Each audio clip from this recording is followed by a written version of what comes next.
السلام علیکم. زما نوم ډاکټر شریف خان دی او زه سعودي کې ایز ا جنرال فزیشن ډیوټي کوم.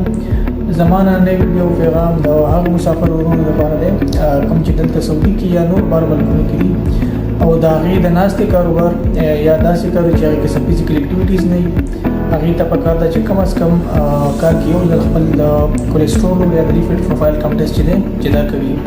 ځکه نن چې څومره هم موږ ته مریضان راغلي وو هغې کې په سلو کې 80% خلکو چې وو هغې ته د کولیسټرول مسله وه یا په وینه کې د کولیسټرول لیول یا چربي چې کوم دی هغه سوا وه. اوس په ظاهره توګه باندې د های کولیسټرول څه علامات نه وي، خو کله چې هم دا د حد نه سوا شي د رګونو کې بیا جمع کېږي، د هغې د وجې نه رګونه تنګ شي، وینه پکې پراپر طریقه باندې خپله فلو نشي کولی.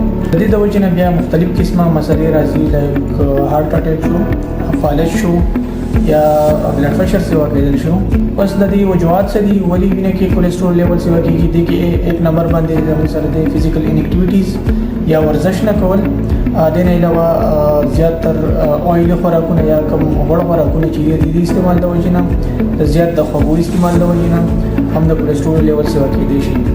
اوس د دې نه بچاو دپاره موږ ته څه کول پکار دي؟ دا ټول ناول خو ریګولر ایکسرسایز یا ورزش کول پکار دي، بل ډایټ باندې یا خپل خوراک باندې کنټرول ساتل پکار دي، زیاتر کم آیل خوراکونه چې دي غوښه شوه یا فرایډ خوراکونه چې کوم دي د دې استعمالول کمول پکار دي، او بل کم از کم کال کې یو ځل د خپل د کولیسټرول یا لیپید پروفایل کم ټیسټ چې دی دا کول پکار دي.